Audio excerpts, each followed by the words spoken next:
Hey friends, it's your pal Mike Shea from Sly Flourish here with another episode of Sly Flourish's Lazy GM Prep. In this weekly show, I go through steps from Return of the Lazy Dungeon Master while preparing for my Sunday role-playing game. In this case, we are playing the hardcover adventure Scarlet Citadel. This show, like all of the work of Sly Flourish, is brought to you by the patrons of Sly Flourish. Patrons get access to a dedicated Discord server, the monthly Patreon Q&A, the City of Arches sourcebook, Uncovered Secrets Volume 1 and 2, a whole bunch of exclusive adventures, and a whole lot of other stuff. And to the patrons of Sly Flourish, thank you so much for your support. Yeah, so I had a week off. We actually had a week. This is kind of interesting. I was at a gaming convention, and I think 4 of the 6 players that I play with on my Sunday game were at the gaming convention. So it was really a lot of fun to see them in person again. We all got together to see the D&D movie too, but mostly we play online because one of our players is in Colorado, and it's pretty easy for us to play online. So we've been playing online anyway, so it was nice to see them in person. But that meant we didn't have a game last week. So instead, we played other games. And now we have to think 2 weeks back to what happened. And a lot of stuff happened.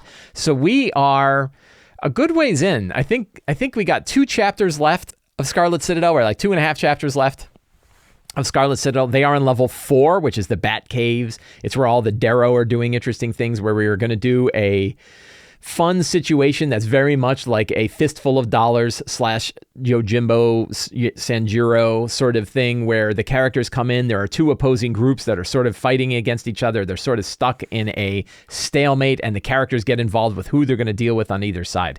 And what's great about a situation like this, and situation-based D&D, kind of situation-based role-playing games, which I really love, is I don't know where it's going to go, but it has lots of room for it to go in lots of different directions.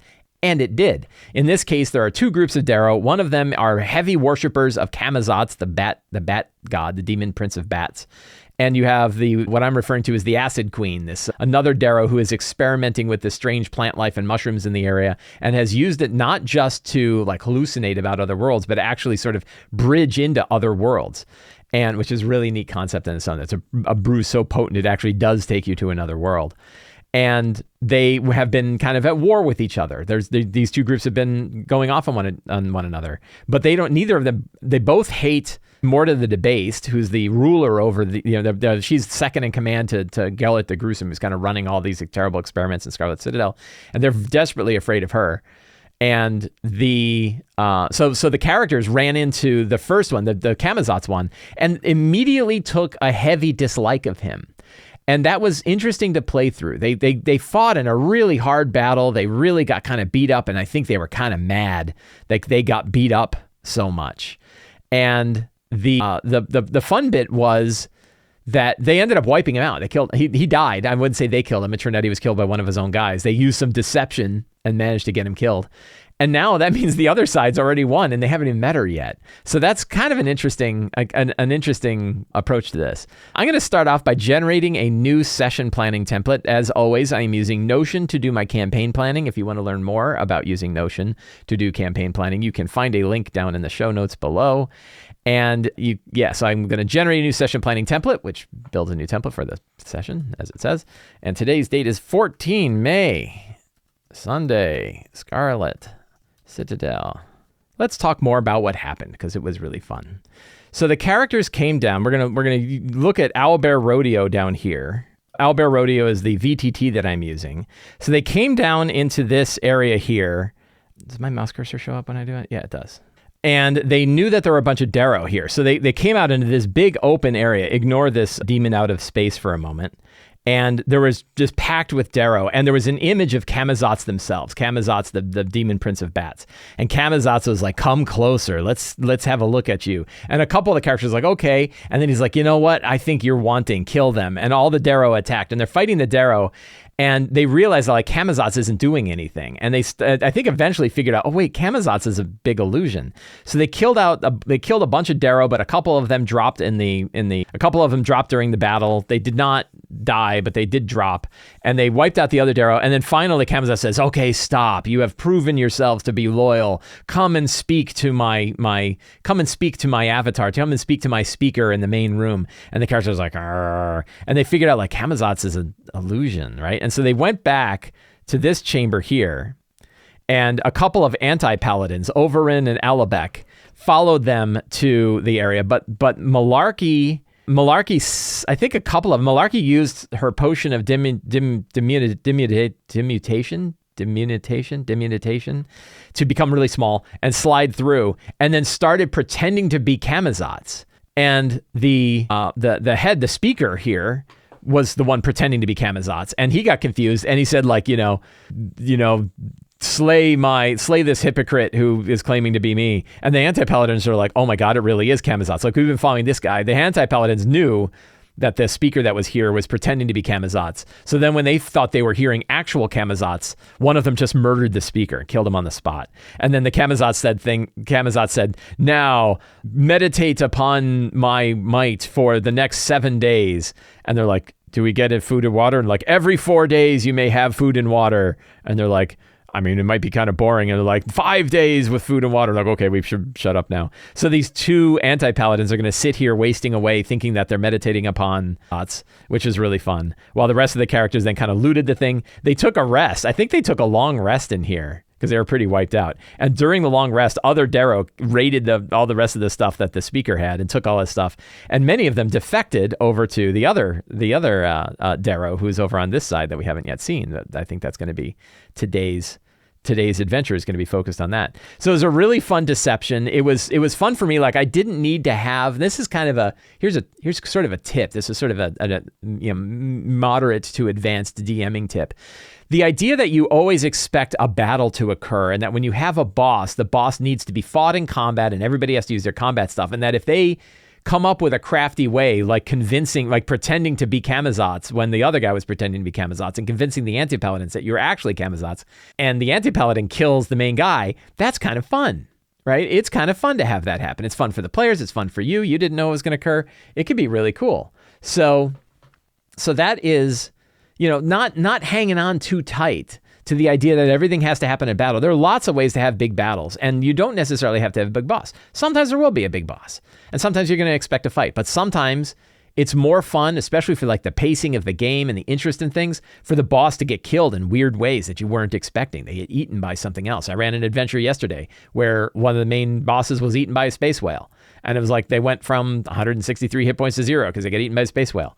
And it was fun, right? It was a good time. It was surprising to the players. It was surprising to the characters, surprising to me. And that made it really a good time. So don't hang on too tightly to the idea that boss monsters need to always survive from like catastrophic things like a bad, like a really high persuasion check or a high performance check or a deception or things like that. So for today's game, we have Bart. Bart is a Gearforged rogue or Gearforged bard diplomat who's always interested in trying to convince people to be on their side. And I think in this particular level has lots of opportunity to talk to people and negotiate with them and try to work them. I always have to make it clear, like there's certain people you're just not going to be able to negotiate with. So we don't spend a lot of time on checks that may like, oh, I rolled the 32. Doesn't matter. They're not gonna succeed. It's not gonna succeed. But many times, especially among Darrow, they certainly could succeed. We have Dorn Greycastle.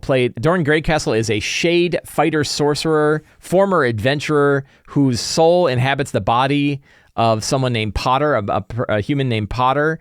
Potter's body is getting more and more beat up as Dorn takes it down deeper into the Scarlet Citadel, and Mez is hoping to bring Potter's body to send Dorn's soul freely into the afterlife and return Potter's body. That would be really good.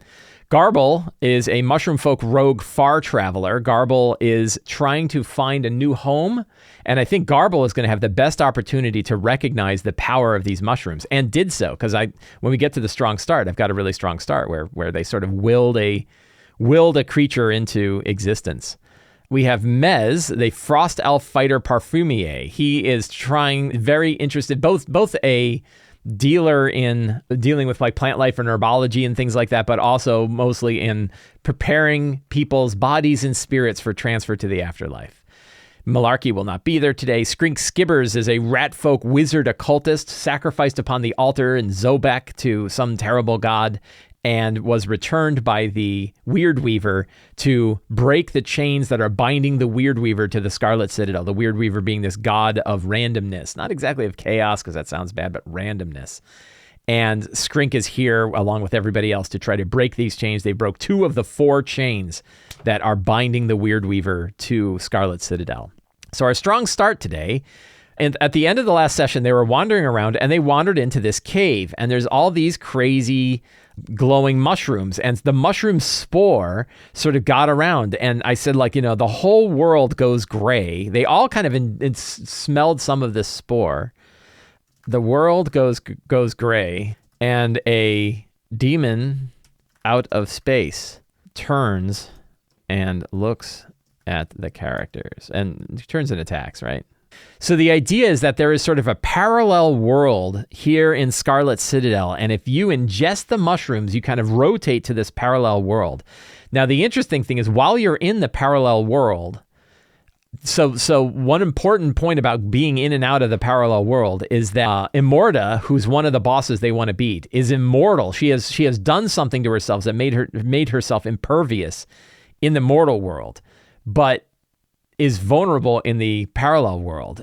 On the other hand, she has devilish bodyguards that are protecting her in the other world. So, that's kind of like, in order for her to beat Immorta, they have to ingest these potions, they switch to the other world, and they face it. And there's a lot of different areas in this particular level that are very different depending on which world you happen to be in. And some of them you can't really cross, and some of them you can. So there's interesting things that you're kind of rotating between these two different sort of worlds, depending on whether you have imbibed in this particular substance. And the Darrow Witch Queen, who knows about this, that I call the Acid Queen, she knows that these are real. But then there's always like, was it real, or did we all just share it and join in a shared illusion? So scenes are: face the demon out of space, travel west and meet the Acid Queen, choose an approach to face Immorta. And I think that I think they get to kind of choose. I think they're going to start going up and down between like levels 4 and 5. Find passageway between level 4 and 5.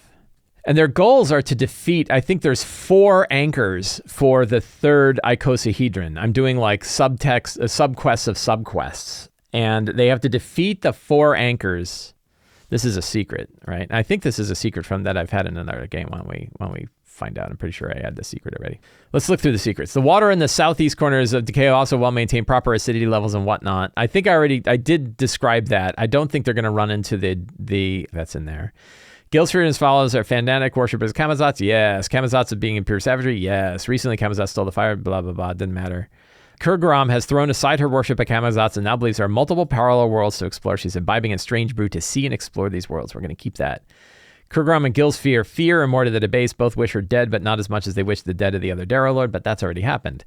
With Krugorom's experiments, Immorta somehow became impervious to damage. A Darrow, now a corpse, tried to stab her, and his blade turned to ash. She has not a mark on her. The power of her icosahedron keeps her completely protected. Yes. Immorta's icosahedron doesn't exist in the other world. One who travels there and uses one of Krugorom's potions can face and defeat the debased maid. Immorta the Debased summoned demon bodyguards and pushed them into the other world to protect her from Krugorom's treachery. That's a good idea.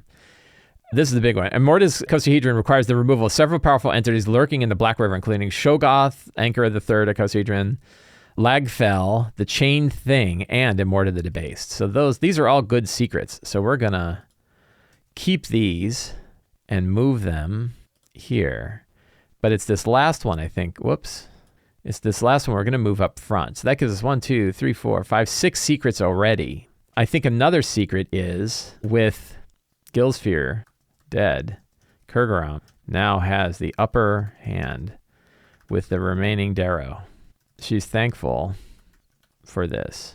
Kregurom, Darrow Acid Queen, hopes to use the characters to slay Immorta so she can control the lower reaches of the Scarlet Citadel. I think Kregurom hopes to use the power of the final icosahedron for her own whims. So she could be a new villain later. You say Acid Queen and my brain fixates on Tina Turner and won't let go.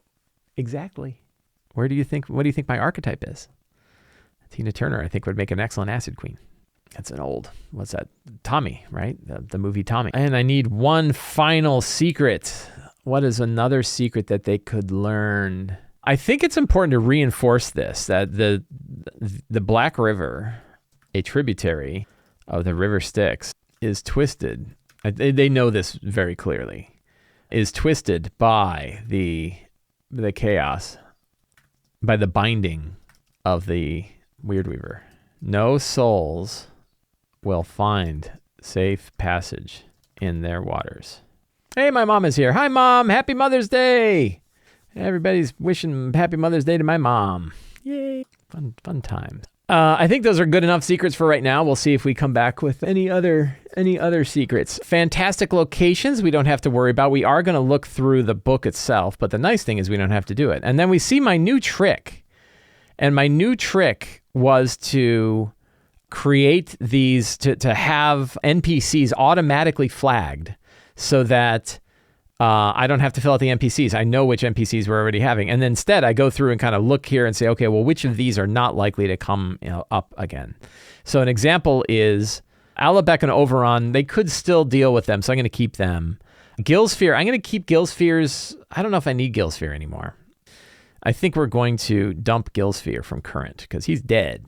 If you're dead, you're not current. Alabec and Oberon are Mikey, the Unfamiliar of Malarkey. Probably not because Malarkey's not here, so we can take Mikey off of that. I never did do Drakenzance, the Dragonborn Captive of Gilsphere. I just forgot, and so we're just going to pull him out. We don't need him. Not that important. Kregurom, the Acid Queen, Thalos, Nightcaster, the Warlock, White Skull, Last Bascalag, and More to the Debased. Those are all there. I think we can add. I'd like to add the other. I would like to add the creatures that are like Shogoth, the anchors, right? So we're going to make these current. It helps me keep track of them, the chain thing. So by adding a current tab, I'm actually going to add this into the default database. I haven't done this yet, but I'm finding this useful enough that I think it's worthwhile to add to the main database. This idea that you can basically flag NPCs. And you can sort of go through and look at the others and say, are any of these current enough that I should add them back in? Like, should I, but I think they're all good. So then in my notes, I have all these NPCs, right? And I have them, but they're not really in any order. We should probably stick them in alphabetical order. Is there a sort? Sort, name, save for everyone. There we go. So it's really cool to be able to have like the list of NPCs that are important to your game that's already sort of pre-populated. Saves us a little time, right? During our prep. And who doesn't want to save a little time? We have a ton of different potential monsters that we can use. But I think, so we have I don't know how this is going to work. I guess it could still work. So one of the things that I've been playing, I have never used it yet. I did a video about it, and I was really impressed. I did a video last week about it. And it's this plugin called Clash that exists inside of Owlbear Rodeo. So you can install this. If you want to learn more, I have a video about using Clash that you can take a look at where it shows how to set it up. I'm not going to bother to set the whole thing up. The neat thing about Clash is it's another initiative tracker. You can use your initiative. I'm actually switching out the other base initiative tracker that Owlbear uses. The difference is this one, you can add any of your own monsters. So an example is what's these, like we have the giant vampire bat. I wonder if the giant vampire bat is in here. Oh, I can get rid of gladiator. Let's pull the gladiator off. Don't need that in the Scarlet Citadel holding pattern anymore. I don't know how Zodar got into the Scarlet Citadel holding pattern. Oh, I know. Let's delete this guy. Don't need that. Some of these. So the Myrmidon Sentinel Champion. I have all my Forge of Foes guys in here because I like to duplicate their stats and use their stats when I don't want to look something up. But I don't know if I'm going to need them. So like the Chupacabra, right, as an example. So if we were going to create a Chupacabra, we can like drag this guy on here. And then there's this View Info Clash button. And I can click on that. And I can say Search Monster Data. And I can say Chup. And I find the Chupacabra from the Creature Codex. And I say Import. And now I've got the Chupacabra stats, right? And I hit Save. And now I have a Chupacabra icon. And I have all their stats ready to go, including I can roll their to hit. I can roll their damage. I can do all that stuff. I like to roll my physical dice. So that is helping a lot. And you saw how fast that was, that I can improvise those guys really easily. So I'm excited for that. I'm going to delete that guy for now, although I could have used the Chupacabra later. So monsters, I've got my list of monsters, but I'm going to be trying out Clash today and see if that works. I think it's going to work pretty well. I'm pretty excited to try it as an initiative thing. I think I've already got like the Demon Out of Space. I already loaded their stats. So they've got their stats. This is actually I forget what the Velish demon or Vethesh demon or something like that. I forget where it's from, but I already loaded the stats. So it's sort of an undead demon mummy thing, which is pretty cool. So I've got that. And then treasure and session notes, again, we can sort of take from the book itself. But let's take a look at the adventure and say, okay, they're going to be heading off west. What are they going to run into? So we will go to our table of contents here. They are in the Bat Caves. And we have let's see. They went to the Roosting Chamber. They went to the Bat Cave. So all of these areas, basically up through 412, I've already run. So we're going to be focusing on rooms 413 and above, which is the other half of the area. So 13 is the Crystal Place, 14 is the Mushrooms, 15 is where they meet the Acid Queen, 16, 17, 18 are all interesting locations. So we're going to take a look at these.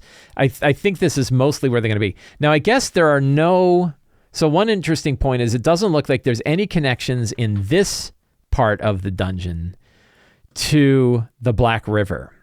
And I think let's see, what other ways are there that go to the Black River? So there's obviously the hole in area 403 goes down there, and the stairwell at 411. So let's just see where those lead. So 403, I got to be honest, this is why I don't recommend this adventure. Area 403 is 1 page, 2 pages. It spans across 3 pages. It's so big. Like, I just need a quick reference. So let's see. The hole in the floor through which the turquoise stream flows drops 50 feet to the Black River. The hole is centered over a spot near the entrance to the Golden Pyramid Chamber. Area 505. So let's just skip down, see where that drops off. A lot of verticality in this dungeon, which is really cool. I love the verticality. So it drops right down here, sploosh, right? Because this is the stairwell that leads down. So they could go right down to the Black River itself. There's the Golden Pyramid. And, that could be a way that they go. One weird thing is you're supposed to meet Gellert in 503. And there's no way I'm going to have Gellert already here. Gellert's down working in the other place. I don't want to bring up Gellert yet. So, okay, so we know where the hole is. So that means there's basically 2 ways down to the Black River, but both of them the characters have already found. And that is areas 403, big hole, it goes 50 feet down, and the stairwell at 411, which goes down to the other stairwell. And is that stairwell that Immorta the Debased uses, right? And she's kind of lurking about. But I think Immorta may also regularly kind of come up these stairs and harass the Darrow, but she probably hasn't been up in a little while. So let's see. What did I say? 412. So 413 is where we're going to start paying attention. The Crystal Platform. The cavern in this site has significant overlaps between the character's reality and a similar but not identical alternate dimension. The true seeing spell or potion allows a character to see and interact with both dimensions. Even if the characters are being escorted by Drow pariahs who immediately guide them into the fungus farm, and therefore they get a look into this chamber as they pass nearby. Because I guess there's options. Let's look at our map, right? Yeah, so they could skip. If they go up here, they could skip and go through the mushrooms or go through this crystal cave. But I think that this is a good area to see that there are 2 realities. There might be I think once they fight the demon out of space, it'll wear off on them because they haven't really ingested a lot of them. They only saw it enough that they fought this thing. But then they might get little flashbacks, little acid flashbacks that show them that there's other things in this room. Cavern in this site is significant overlap between the character's reality and similar. True seeing characters are being escorted by Darrow pariahs who immediately guide them to the other chamber. They pass by. Crystals are not of this world. Alien substance is an anathema to the matter of the prime plane. If someone enters the chamber, the soles of their feet begin to dissolve. They take 3 force damage at the start of the turn as long as their flesh is in contact with the floor. The same thing happens to anyone who climbs the walls and any rope lower down. I don't think I'm going to worry about the floor. I think it's going to be they just start taking force damage as their body is ripping apart because of the weird stuff. Then if they use the true seeing or the other one, they will see that there's Crystalline Devils. I wonder, so we could, for example, use generic tokens. What's a good one of these tokens for a Crystalline Devil? Oh, let's see. I guess we'll use little skulls are always good. All right, and we can click on this, and we can go into View Info, and we can click on Search Monster Data, and we can say, and do a search. Crystalline Devil, import, save, and we have Crystalline Devil. And you can, if you hold down on the Option key on the Mac, will let you duplicate them. So then you have 2 Crystalline Devils. So that's really cool. So they see, if they imbibe, they face Crystalline Devils. Those are from Toma Beast. Let's take a look. And Devils, Crystalline. Why don't we make an actual token? Token stamp. Token stamp is awesome. You can see how fast it takes. Choose an image. There we go. I don't know why the thing didn't work. We're going to give it kind of a grayish, dark gray, and make the image nice and scary looking. There we go. Download that. And then I think we can go right to our map. What happens if I drag and drop straight to the map? I think it just directly imports it. There it is. Right? And then we can go in here and say Crystalline Devil. Search. Crystalline Devil. Import. Save. And look at that. You see how fast that was? Like, you can do this. If you get pretty quick at this, you can improvise. To me, the tools that are really, really the best ones, the ones that I prefer the best, are the ones where you can do it right at the table. You can do it during a game. If I have tools that I can use during a game to improvise along with what's happening, I'm in a much better state than the ones that require me to do a lot of work up front. And that's one of the reasons why I like Owlbear so much. Is like I've done a little bit of prep, on Owlbear. I just did, right? I just made Crystalline Devils. But you saw, like, for me to like open up the PDF, snapshot a picture of the artwork, go into Token Stamp, create a token, drag it into Owlbear Rodeo, and then assign a stat block to it using Clash. Holy cow, that was fast, right? And I made 2 of them. Really, really fast. So, I find that really, really useful. So what else we got? Let's go back to the adventure. So there's Crystalline Devils. The fight breaks out, they handle the blah, blah, blah, blah, blah. See, oh God, not even spells such as Fairy Fire can break the Devil's invisibility. Technically, they don't even exist in the same reality. So I think you could do some kind of like, you go in there and you can, feel things, but you can't face them unless you go into the other one. But man, there's so much text and so much flavor text. What is this blue energy stuff? Blue light-filled holes at the center of the platforms are conduits of ley line energy flowing upward from the Black River. Mortal flesh is never meant to interact with the energy. If a character touches a blue light, whether experimentally because they are pushed into it, roll 1d6. I wonder if this is one of the maps that has a overlay for that room, because the base map does not seem to. Oh, I can figure that out. Fungus Farm. Kregrom's Darrow do most of their fungus farming here. They also hunt various cave vermin that live along the things. Depending on the situation, you can add 2 to 6 Darrow dements to the area description. So we have some Darrow. The characters don't... this is like if they fight. The Darrow Village is Area 15, and we know about that. And that is where they meet the Witch Queen. Did I create icons for these folks? Let's see. I did. So I have a Witch Queen, and we will... Guard, Shadow Anti-Paladin, Abyss Walker, Hellforge. I guess her stat block is not one of the... No, she's in the Creature Codex. Oh, you know why? She's not a Darrow. Well, the stat block isn't a Darrow. So we have Witch Queen, and we click Import, and we hit Save. And for her, we can rename her. She is the Acid Queen. Darrow Dements. These guys look more like Darrow. They're Darrow Pariahs, but... they sure look more like Dements to me. Oh, I already have stats for them. They really only have 4. No, that's not right. That's because it doesn't have stats for them. I wish this had their CR. But this looks right. CR 1/2. That looks perfect. We'll just use that. Save. But we'll rename them Dements. I don't know what the difference is. I don't really care. Stat blocks don't matter that much to me. And does she have... she probably has her own anti-paladin. Handful of Dements. We have some Dements that are over here. Probably do 4 Dements over there. So I think that is pretty good. I'll probably put a couple down here. Whoops. There we go. Put one more. They're low CR. What else? Any others? So Kregurom, you already know all the stuff that I want to do with Kregurom. A lot of this doesn't matter. She has the Potions of Augmented Reality and a +1 shield. I always worry about +1 shields because, boy, the AC of the characters are already so high. I'd like to give them something else. What we will do is we will roll some random treasure. We will do a Horde 2 treasure hoard. Wow, that's a lot of treasure. I guess I don't need mundane treasure.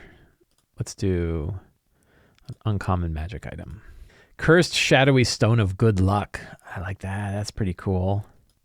Necrotic Astral Suit of +1 plate armor. That's not bad. I know I just said I don't want to make their armor class any higher, but boy, they'd love that. Frozen Draconic +1 short sword. I should have added spells to this. I like to use deep magic spells. Draconic Smite. I don't know why this, something's going on with Open 5e. If you click on it directly, it doesn't work. I've been talking to them about it. But I think oh, come on. Crap. Guess we're going with normal spells. So what am I looking for? I'm looking for something that can work on a +1 suit of plate armor. Which is a pretty good magic item. Dispel Magic would be crazy. Haste would be crazy. Thunderwave is always good. They already have stuff that does Thunderwave, I think. Vampiric Touch. I like that. That would be kind of cool. Necrotic Astral Suit of +1 plate armor that casts Vampiric Touch once a day. That'd be a really good, that's a really good magic item. Lightning Touched Ghoulish +1 dagger that casts Fly. Not bad. Temporal Orcish set of winged boots that casts Acid Arrow. That's another flying thing. Frozen Clockwork Necklace of Adaptation that casts Spiritual Weapon. Casting Spiritual Weapon is really good, but what's a good item that would do it? A Brooch of Shielding that casts Spirit Weapon. Shadowy Prehistoric Brooch of Shielding that casts, that's not bad. That casts Spirit Weapon. I like taking normal magic items and adding a spell effect onto them. I have not had a player yet who was like, oh, these are kind of boring. They were always like, oh, that's really cool. I think that's all good. So we got 3 good pieces of treasure. Not a lot of gold, but I don't think they needed a lot of gold. Could they? Is there a reason why no, she wouldn't, but Morta would certainly have a big treasure hoard. So we'll worry about that. I guess, yeah, let's pull up one of those crazy big treasure hoards. A Staff of Power. Don't think so. So there's a bunch of gold. 3,800 gold. 1,000, 4,800 gold total. I think this is a good amount of gold that Immorta would have. So we've got some good treasure there. Let's keep looking at what else is going on here. So there are prisoners' quarters with mind rot thralls. And then where is Immorta? Look at this, another giant room. So there's barbed and bearded devils that are protecting her. The portico shown in the overlay is the best way to get down to level 5 in the Black River.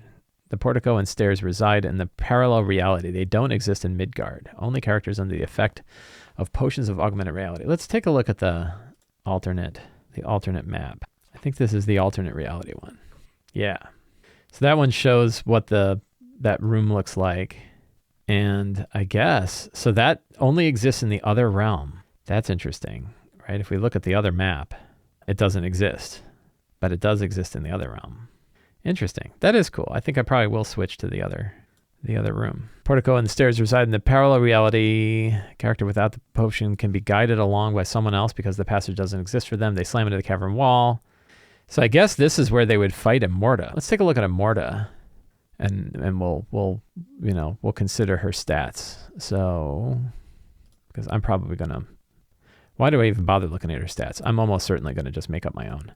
So Immorta, what is she? I like to use in this case, we're going to use my Forge of Foes stat blocks, and she's certainly higher than a specialist.